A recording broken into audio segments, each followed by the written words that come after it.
7 o'clock local time, and the flight deck is already buzzing with tension. Yellow shirts weave between parked aircraft like clockwork. A tow tractor slides past the starboard edge.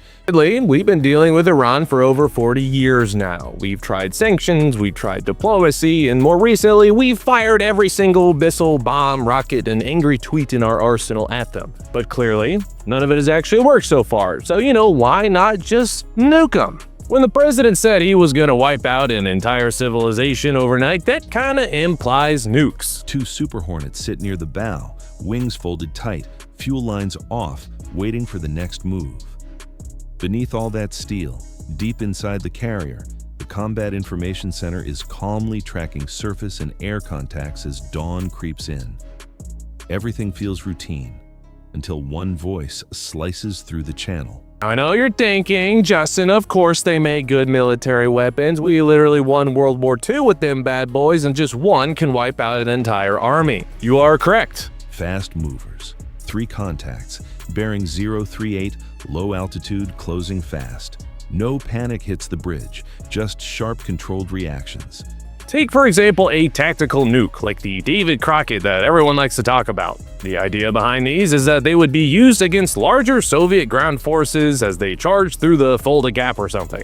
The officer of the deck turns toward the tactical screen.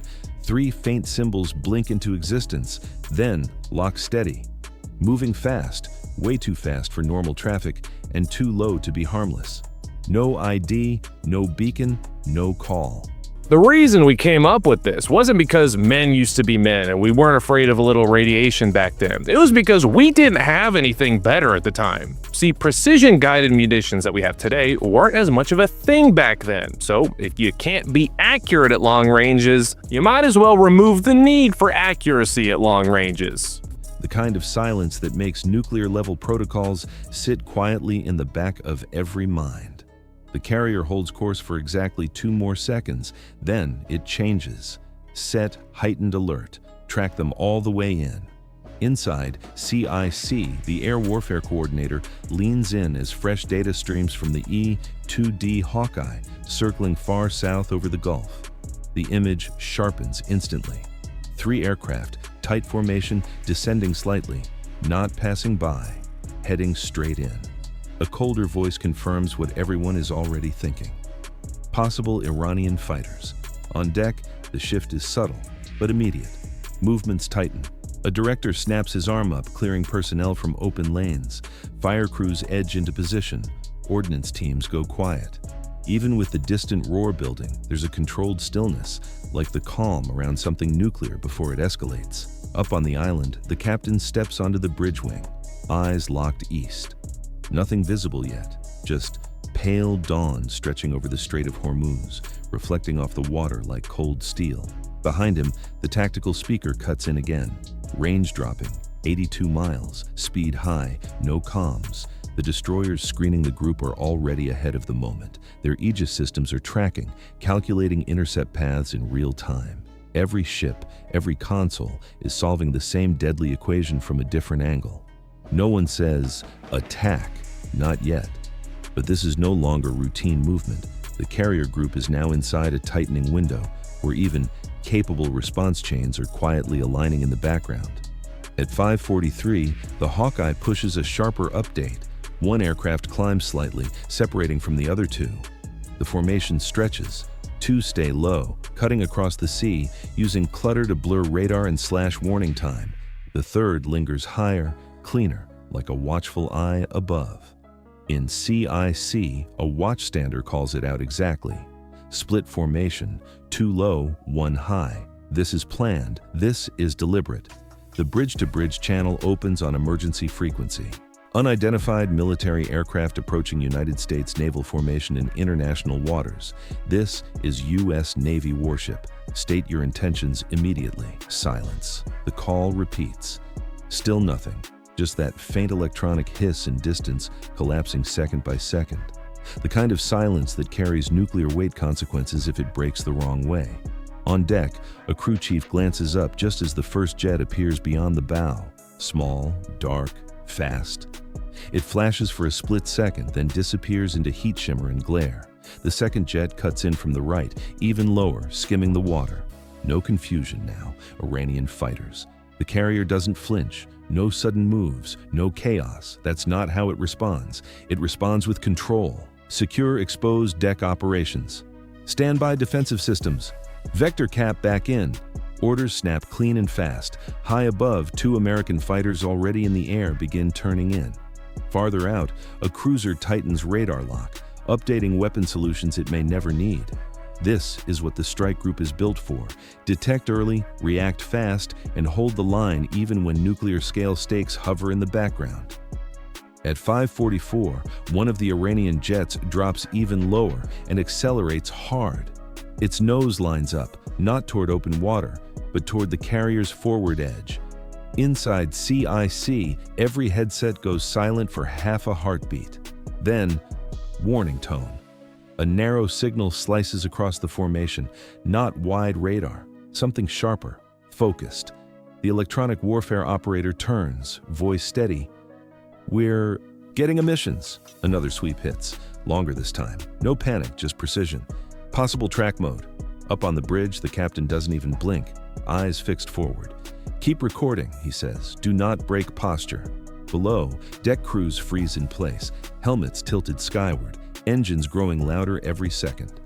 That first jet is now inbound, on a line too clean, too direct to ignore, and the kind of moment where even nuclear-era discipline gets tested under pressure.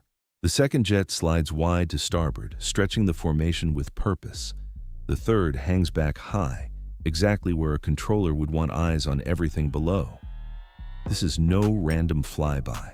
The fighter closest to the carrier drops even lower, so low it almost vanishes between the glare and the wave tops.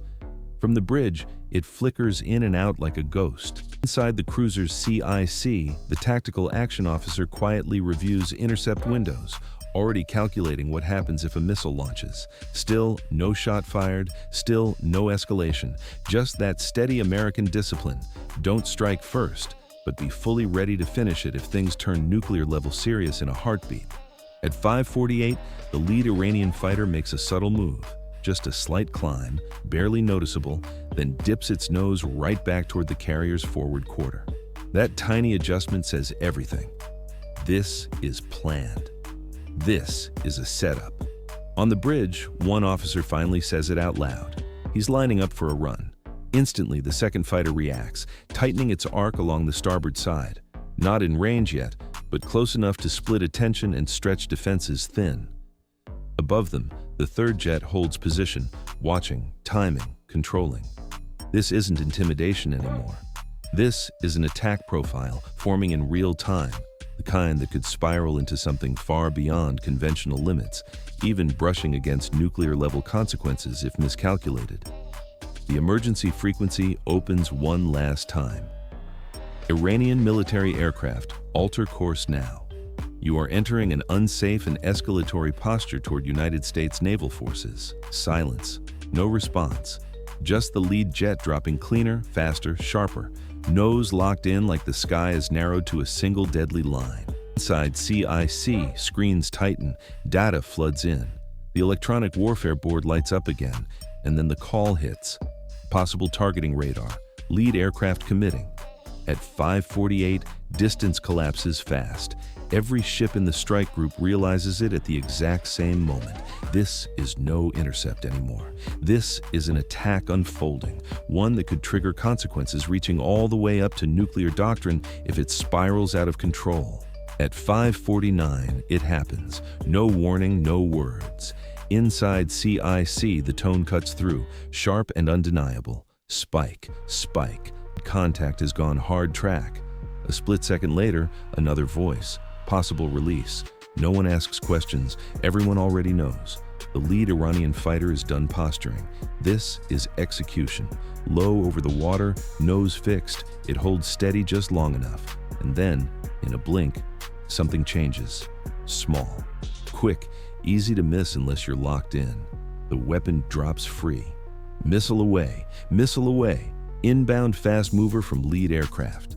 The call blasts across every channel, and the entire strike group reacts instantly, like a system wired for war at a level where even nuclear-era response chains are silently standing by.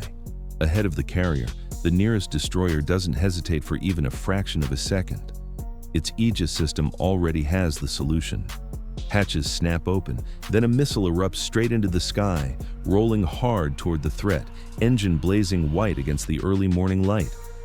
Farther back, the cruiser sharpens its radar lock, tracking both the incoming weapon and the remaining fighters. The carrier itself doesn't descend into chaos, it tightens, controlled and precise. Deck crews drop low behind cover, fire teams brace. The officer of the deck holds course for one last measured second, then orders a slight heading shift. Not panic, not drastic, just enough to disrupt the incoming path while keeping formation intact.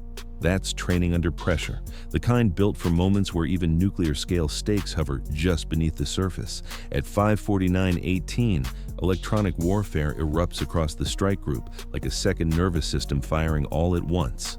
Jamming, floods outward, decoys arm, countermeasures stand ready. On the destroyers, close-in defense teams track the inbound missile with absolute focus. Every screen shows the same problem, one fast, sea-skimming weapon closing in seconds. Above, the two American fighters returning to cap get full authority to engage. They don't chase the missile, they go straight for the source. One angles in on the lead Iranian jet from high port. The other swings wide to cut off the starboard fighter.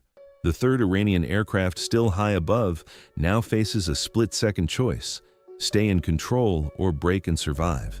That choice is already too late, and the stakes feel like they're climbing towards something far bigger, something with nuclear weight consequences if it keeps escalating.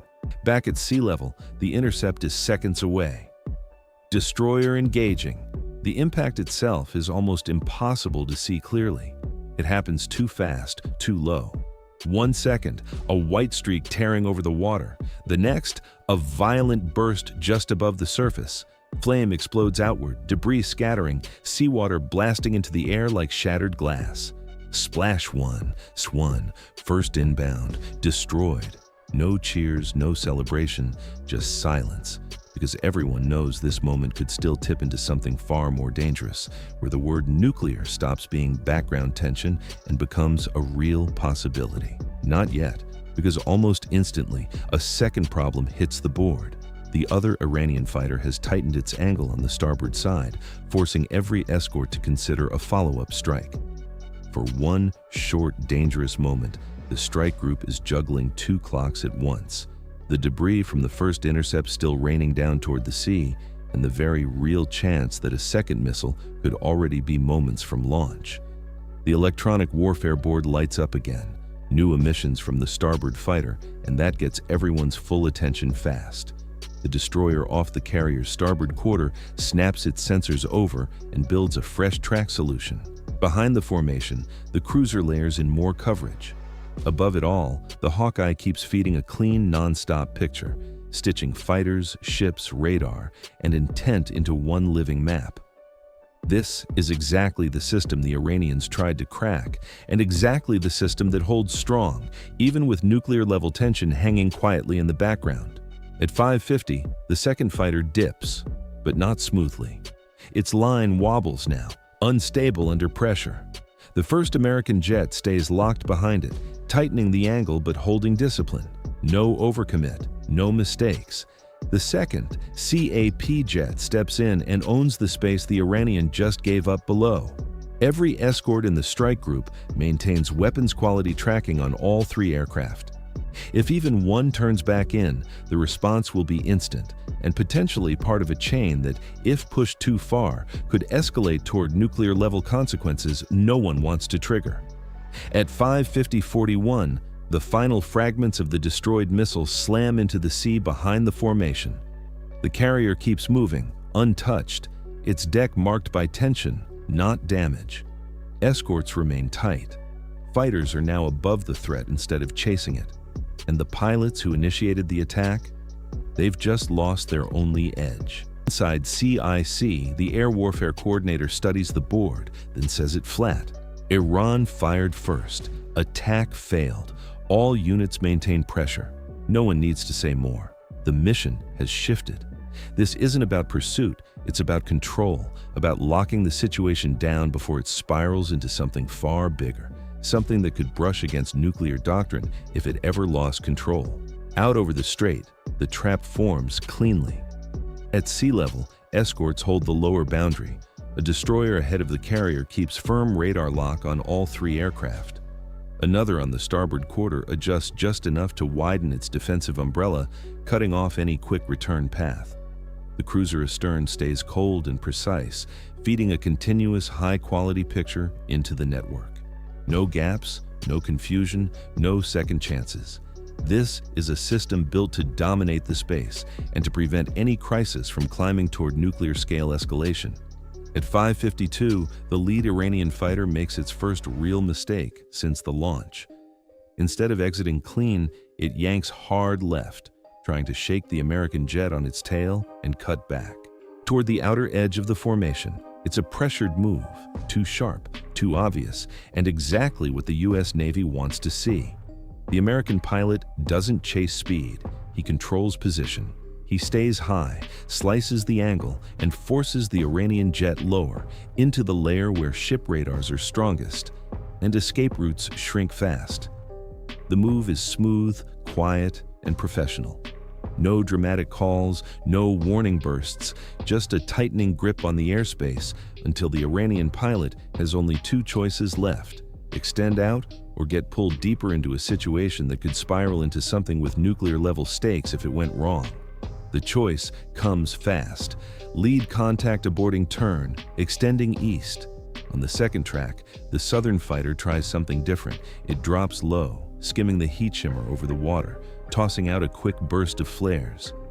Not because it's locked, but because the pressure is real, and the pilot is trying to break rhythm, break visibility, break anything. It doesn't work.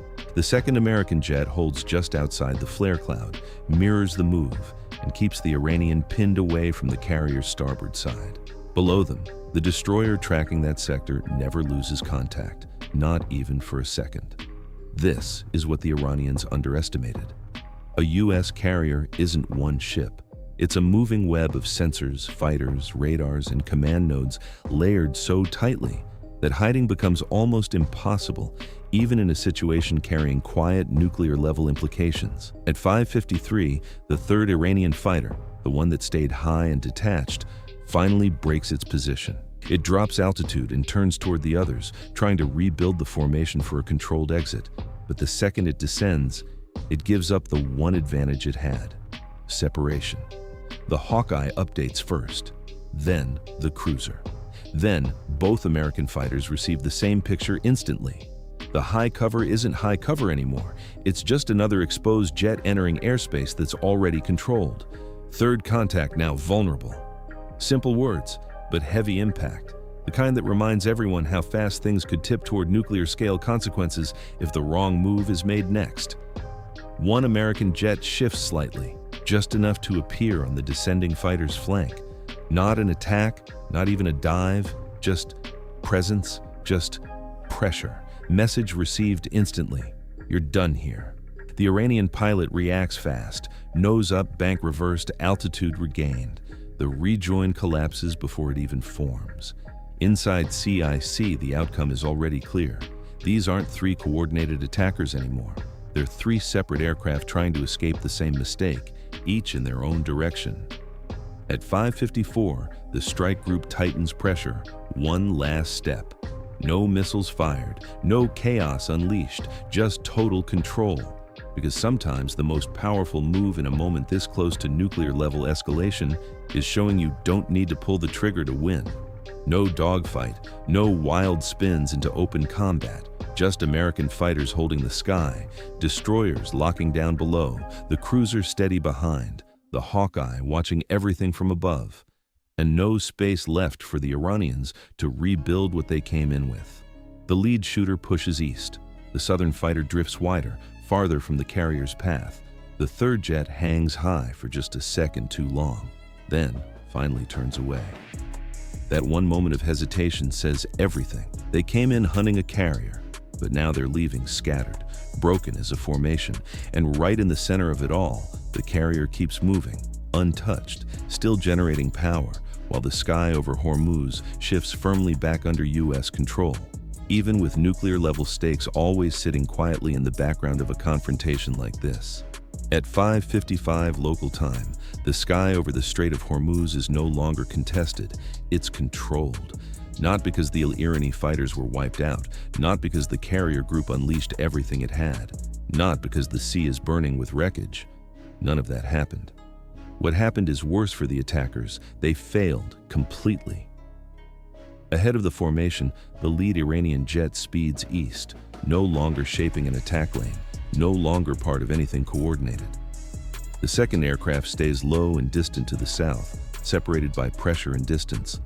The third lingers high for a few seconds more, then turns away, abandoning the last piece of their plan. Inside CIC, the tactical display shows it clean. 3 hostile contacts, all retreating, all tracked, none able to re-engage. The order comes in calm and controlled: maintain track, hold the screen, prepare to resume flight operations. That's the shift. The carrier was attacked, and now it's already back to launching. The kind of resilience built for moments where even nuclear-era escalation is a quiet possibility. At 5:56, the American fighters overhead don't chase recklessly, they shadow.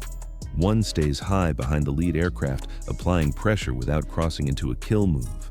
Below, the destroyers hold steady, radars locked, no gaps anywhere. Fire teams remain ready, but the posture has changed. The deck isn't bracing anymore, it's rebuilding. And that image hits harder than any explosion ever could, because this was the real goal of the attack: to break the rhythm, freeze operations, force confusion, and prove the carrier could be shaken. That didn't happen. Not even close.